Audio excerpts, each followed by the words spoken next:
The Deputy Commandant of the Center of Excellence for Stability Police Units, Colonel U.S. Army Joseph Brule, will provide technical overview of the conference. Please, sir. Good morning, everybody. Welcome to COESP, welcome to Italy, and welcome to a conference we've heard our commander say, designed to disrupt new ideas. My name is Colonel Joe Brule. I am the Deputy Commander and Deputy Commandant here at COESP, the U.S. Army officers. And for those of you not familiar with COESP, that might seem a little bit weird. Why is there a U.S. Army officer standing up in the Stability Policing Center of Excellence in Vicenza, Italy? That's because I have the honor of representing the United States in what is a joint venture between the United States and Italy, between the United States Army and the Arma dei Carabinieri.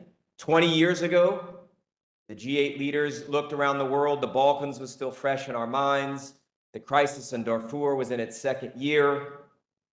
The insurgency and the civil war in Iraq in full bloom. And the leaders of the world said we need more capable stability police, and we need more capacity for stability police.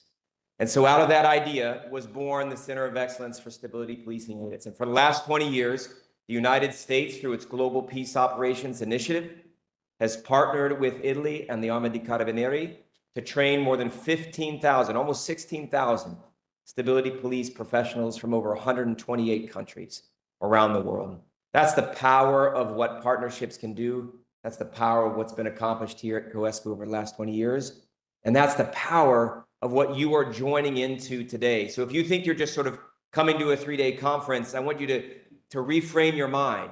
You are entering into a 2-decade-long effort to increase the capability and capacity of one of the most essential elements of security around the world. And more than just entering into what has been going on for the last 2 decades, you have an opportunity by participating, by disrupting, by thinking hard, by doing the work. You have an opportunity to shape the next 2 decades of work here at COESP. So that's the mindset that we'd like you to have as you enter into the work of the next 3 days. So if that's why we're here, let's talk about what we're going to do while we're here. This is how the panel or how the conference is structured. What we did is we looked at the 7 areas or dimensions of human security that are laid out by the United Nations: economic, food, health, environmental, personal, community, and political insecurity. And on a whiteboard, we literally drew a Venn diagram and we saw how they overlapped. We added technological insecurity because this is an emerging idea at the United Nations. And where all 8 of those dimensions of security overlap, we found 4 common areas: political and personal security, community security, environmental security, and technological security. So these are the panels, the focus areas for your discussion today. And to lead this discussion, we brought together a group of world-class moderators and experts. And I want to say briefly before I introduce them, not only were these panelists recruited for their expertise, but they were recruited for their reputation. As we made phone calls and sent emails and had conversations to build this team, we asked one intentional question: is this person willing and able to disrupt the status quo? If the answer was no, then no matter how good the resume was, they didn't make the team. If their answer was yes, they became a serious candidate. So I'm excited to introduce the 12 experts that we've gathered today. Ask you just briefly to stand. I won't read your whole resume, but for panel 1, our moderator, Tom Madioch from George C. Marshall Center. Tom is a seasoned expert with decades of experience bridging the divide between military and civilian leadership during crisis, especially for the most vulnerable populations. Tom, thank you for joining us. He's going to be joined on panel 1 by Colonel Jay Liddick from the U.S. Army Security Force Assistance and Stability Integration Directorate. Jay is a U.S. Army Civil Affairs officer who supported military operations on 4 different continents. Christine Cole from Harvard University and 21 CP Solutions. Christine has 3 decades of experience in policing and policy reform across 5 continents, ranging from local to state governments and academic classrooms. From panel 2, our moderator, Dr. Karen Finkenbinder from the George C. Marshall Center. Karen is a cop and a scholar. She's combined boots on the ground experience as a police officer and expertise as a police trainer who has academic rigor honed in the classroom. Thank you, Karen, for leading panel 2. She'll be joined by Philippe Leroy-Martin from the United States Institute of Peace. Philippe is a lawyer who combines decades of policy experience with hard lessons learned from implementing security in the Balkans and around the world. Andrew Carpenter, our third member of panel 2 from the Canterbury Christ Church University, is a seasoned academic and policy practitioner and one of the architects of the strategic guidance frameworks that guides the United Nations and so many international police missions.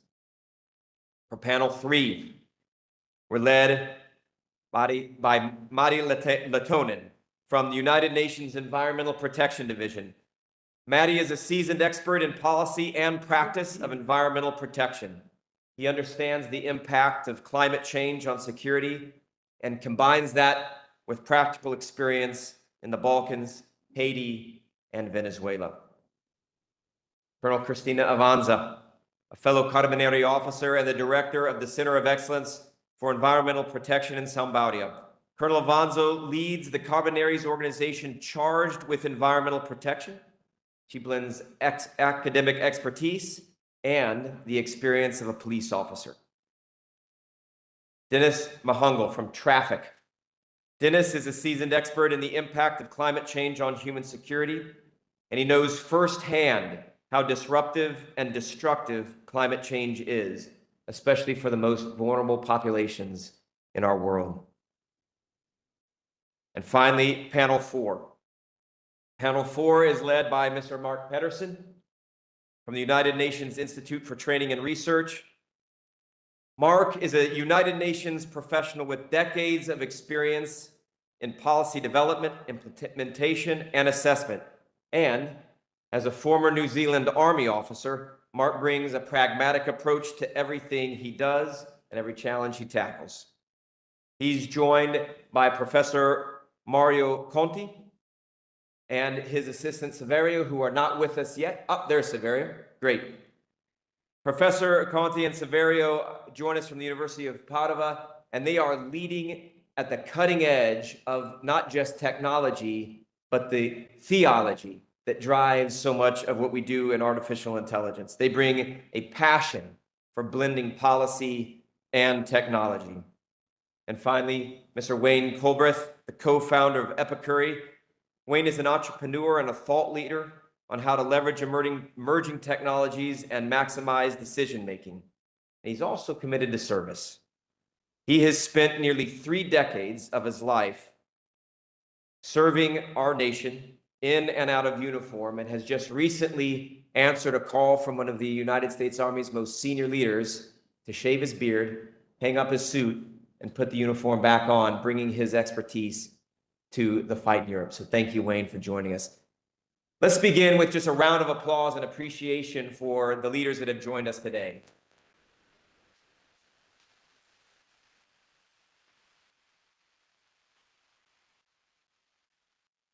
So as you get to know, one of the things that we've done dozens and dozens of video teleconferences over the last couple of weeks, one of the things I'd encourage you as you look at these experts and you read these CVs, especially for the students, don't be intimidated. They love it when you push back, when you ask questions. We've actually already identified a couple areas of divergent viewpoints, and that's the whole point. We didn't want to bring a bunch of panelists that thought the same way to teach people who think the same way. So please engage critically, respectfully, but challenge their ideas. I grew up in a world where I was told where there's no friction, there's no traction. So don't be afraid of friction. Get in these panels, get to work and engage with these experts. I trust you, you'll be better for it and they'll be better for it as well. So this is how this is going to work. We're going to have 4 areas or 4 rotations. Let's see if this clicker works. Turn it on.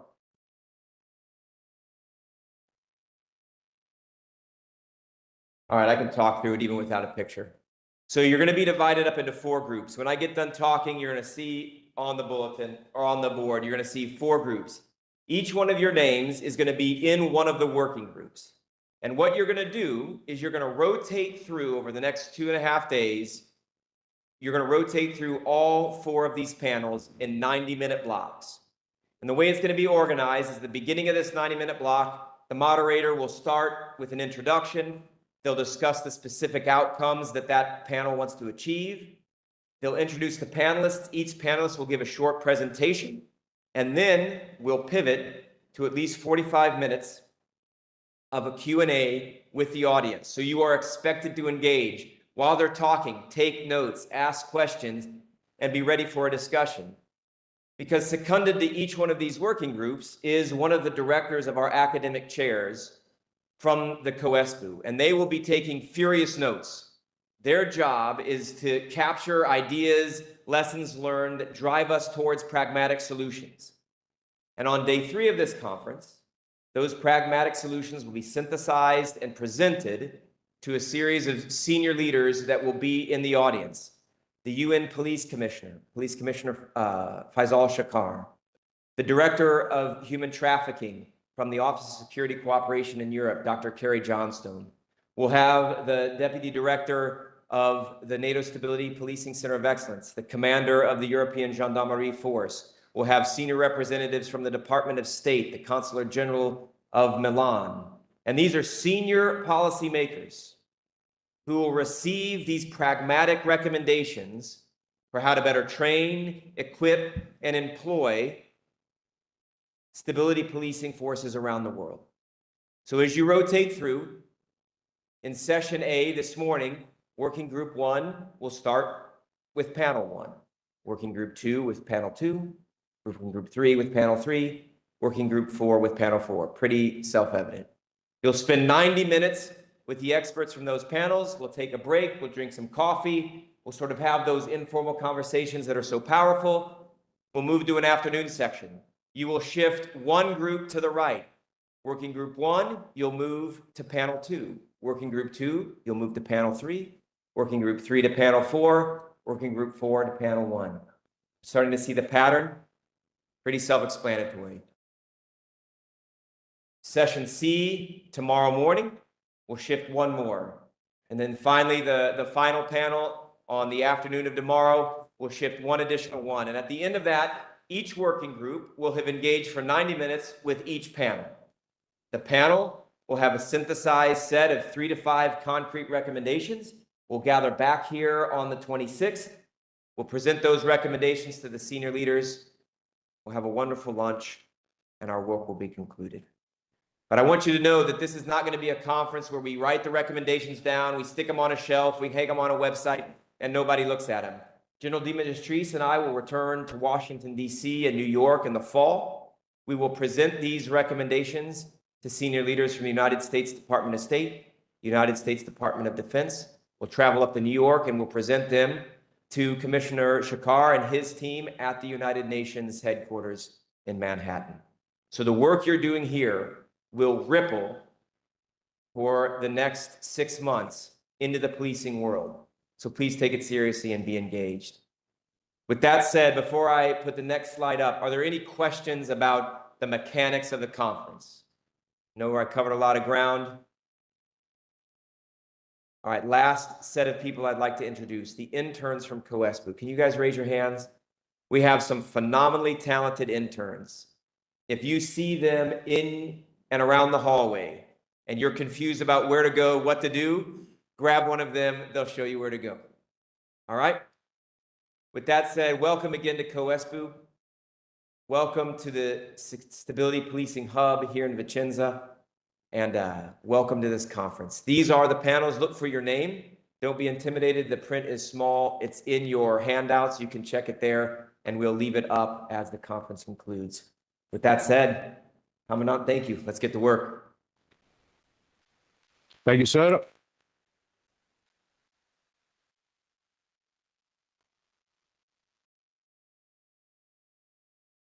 The commander of Eurogent-4, Colonel Pavel Grajek, takes the floor and will give us European Gendarmerie Force standpoint on human security. Please, sir.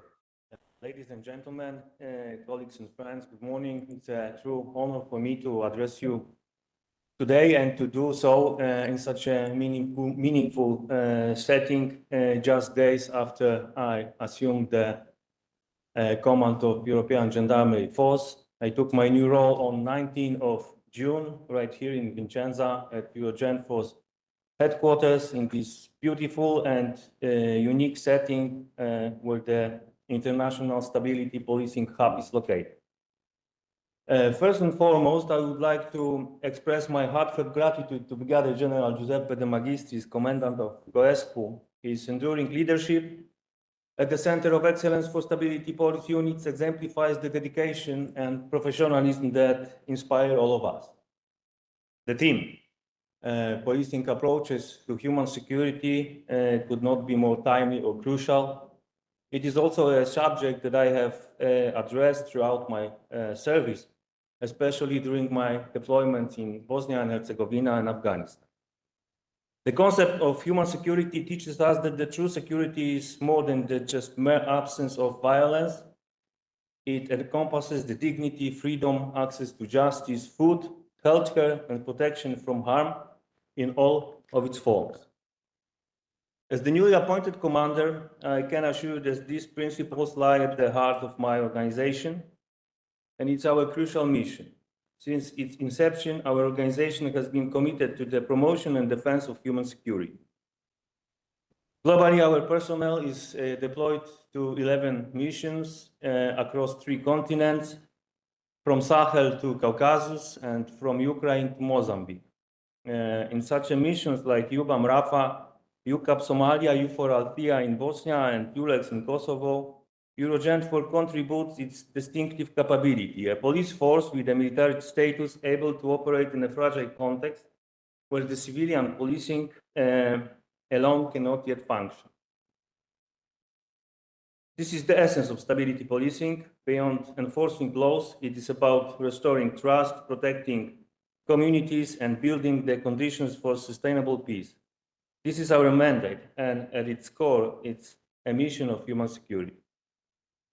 Importantly, European Gendarmerie Forces maintains a highly capable rapid reaction element which stands ready to deploy up to 800 police officers within 13 days, addressing crises swiftly and decisively. This operational flexibility reinforces our ability to protect human security from the outset of crisis. Also, as a Polish officer, I have experienced the war in Ukraine not as a distant conflict, but as a reality unfolding on Europe's doorstep. It has underscored for me that the human security must never be treated as an afterthought. It always must be our starting point. And when peace finally returns to Ukraine, the need for stability policing will not vanish. It will even become urgent. Rebuilding institutions, reestablishing the rule of law, and protecting the most vulnerable will demand our full commitment, professionalism, and trust. Eurogent4 is ready to support the Task standing by those working to rebuild the peace from ashes. As commander, I'm immensely proud to lead the force comprised of 10 participating nations, 7 full members, 1 soon-to-be members, and 2 observers. Just recently, we have also welcomed Ukraine as an observer nation. So we stand as a living example of European cooperation and solidarity, committed to serving the international community. Let me conclude by reaffirming the Eurogent4's unwavering dedication to this shared mission. We are prepared to support peace, protect human dignity, and ensure that no security objective is ever achieved by the expense of humanity. Because the true security is not built with walls or weapons, but with trust, justice, and the courage to stand where others step back. Thank you very much.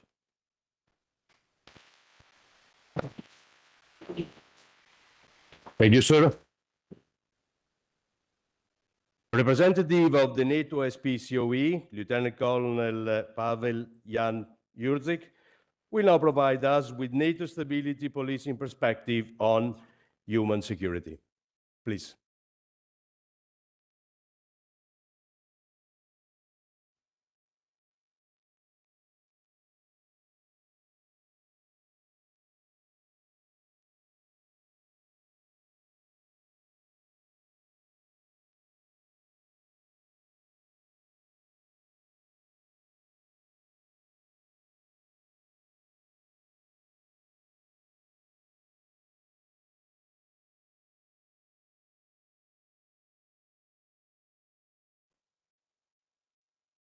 Sure. I'm particularly pleased to be here today on behalf of the Director of NATO Stability Policing Center of Excellence, Colonel Luigi Bramati.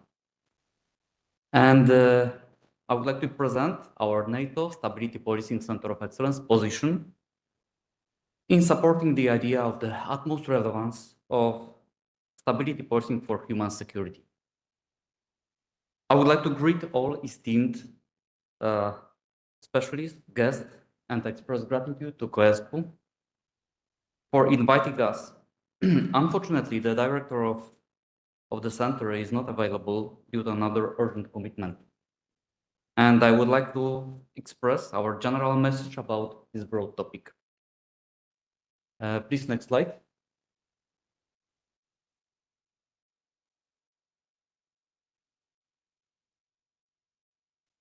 Okay. NATO's commitment to safeguarding freedom and security has guided the alliance since its origins. When it comes to terminology, in 2022, NATO made human security an integral part of its strategic concept. Highlighting its cross-cutting importance of the alliance, three core tasks of deterrence and defense, crisis prevention and management, and cooperative security. Next slide, please.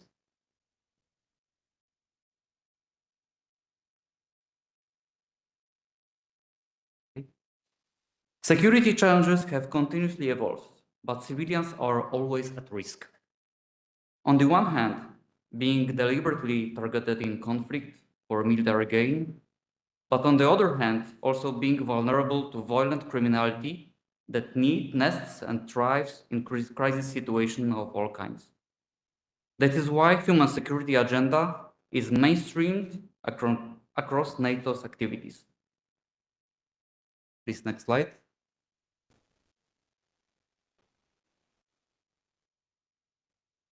Human security has therefore become central to NATO's shared values of individual freedom, human rights, democracy, and the rule of law, and is being integrated into three updated NATO core tasks that I mentioned on the previous slide.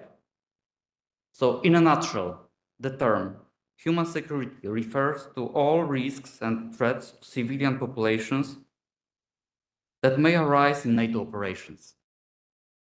Please, next slide.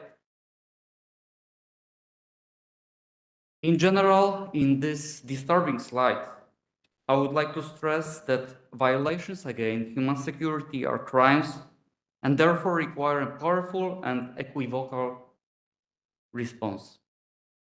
Please, next slide.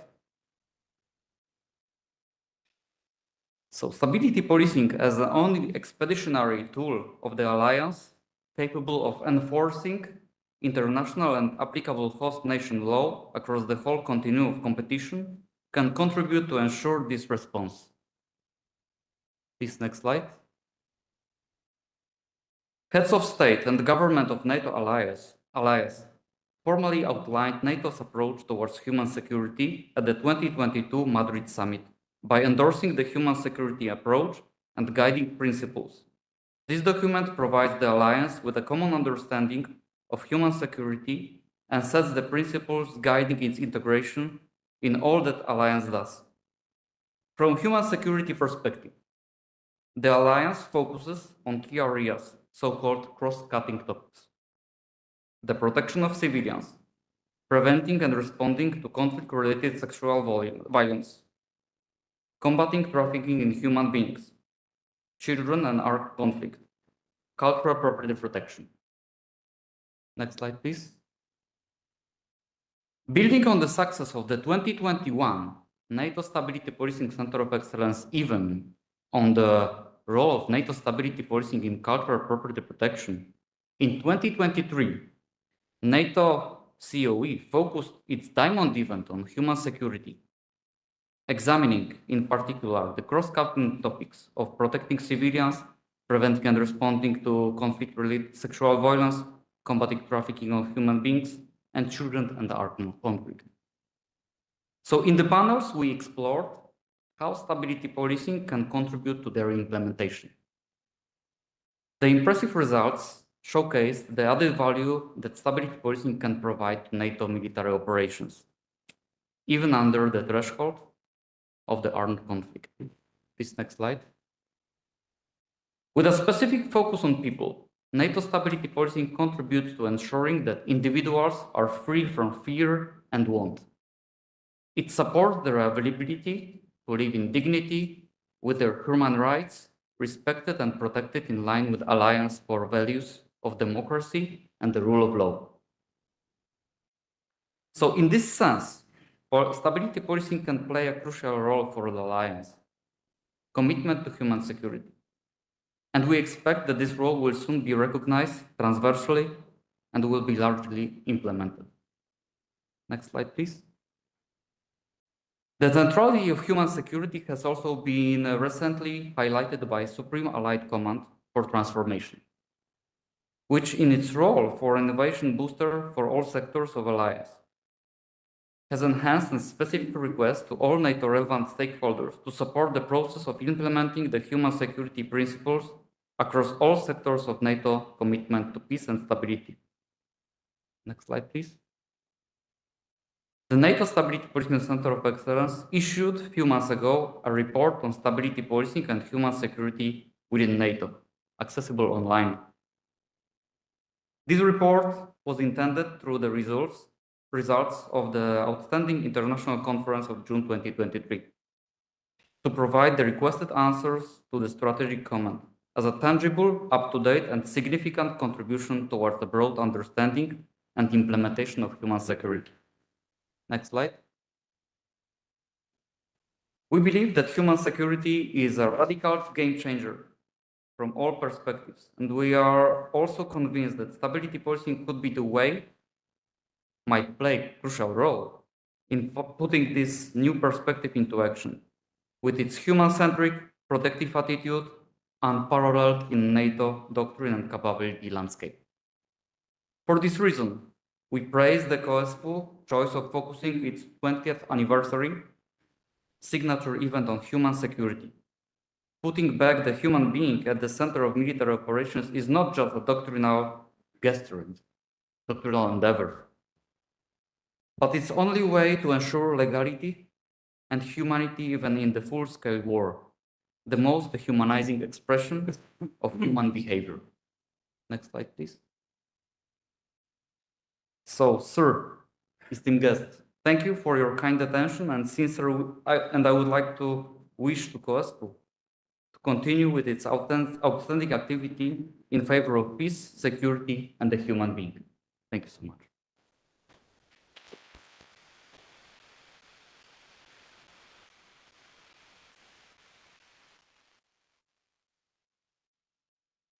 So there is a slight difference between the NATO approach on human security and the United Nations approach, the International Committee approach on the subject matter. On one side, NATO looked at human security as a group of several cross-cutting topics. You heard protection of civilians, conflict-related sexual violence, children armed conflict. Try to keep in mind cultural protection, trafficking of human beings, but also I will add, although there is a dispute, sexual exploitation and abuse, our troops that misbehave, the local population, and something which is important everywhere, building integrity. I mean, fighting corruption. But NATO has a very proactive approach, as Colonel Giurgic showcased in his presentation. Thank you so much, Dziękuję, for that. But this freedom that also the United Nations wants to ensure, how can be achieved? With the mighty instruments of powers, with the military instrument of power, only, or with the all-of-government approach. I look at the presenters, discussants, and panelists. The all-of-government approach, all the society approach can make the difference. This freedom from want, for instance, of fear, how can be ensured, enforced Because in the police world, we say we enforce it. But in the all of government approach, what do we do? Or how can we achieve this? And in the UN world, there are more insecurities to be prevented rather than security to be ensured. In the military world, it's somehow easier. Behind the cross-cutting topics I mentioned, there are crimes that must be avoided or prevented because there are values to be upheld. If somebody infringes a value, he commits a crime. This is not a paradigm in the UN world. Can we find a solution? We must. With that said, Joe, the floor is yours because you will be running the rest of the conference and riding this horse. You got the monkey. We bring up the slide with everybody's names on it because we're about to get to work. Anything, Alex, that you want to say before we? Yes, basically the ceremony. Yeah. Oh, the work, okay. Yeah, let's bring up the working group slides. We see that one more time. I'm going to steal Alex's thunder. We're about to, it's never good to think on an empty stomach. That's one of my rules in life. I never think on an empty stomach. So we're going to begin before we go into the groups. We've got a coffee break, right? Yeah, but I will introduce You'll this do it later. here? Yes, All right. absolutely, sir. So these are the working groups. They're in your the folders that were on your chairs. Grab those folders, review them. For the U.S. Army officers, I'm about to take my jacket off. I hope you guys do the same thing. For the rest of you, The Alex same has got applies some to the instructions carabinieri. about Yes, sir. about the coffee break. Okay. So sorry, 1 second, Alex. The same applies to the carabinieri. You are allowed to remove your jacket, provided that you have the ranks under the jacket, okay? As yesterday, icebreaker, I remove myself the jacket, so.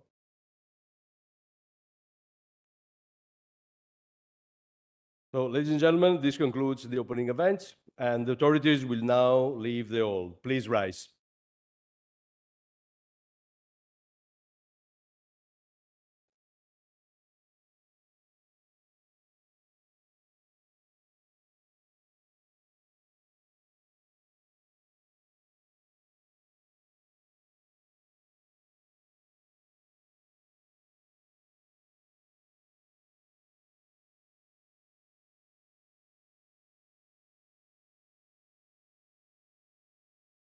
Okay, before you leave the auditorium, please take a moment to review the slide that is now being displayed, reminding you of the working group to which you are assigned.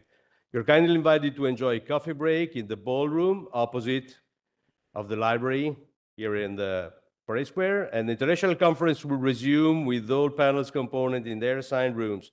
Please follow your panel leaders and join by 10:45. Thank you. Bye.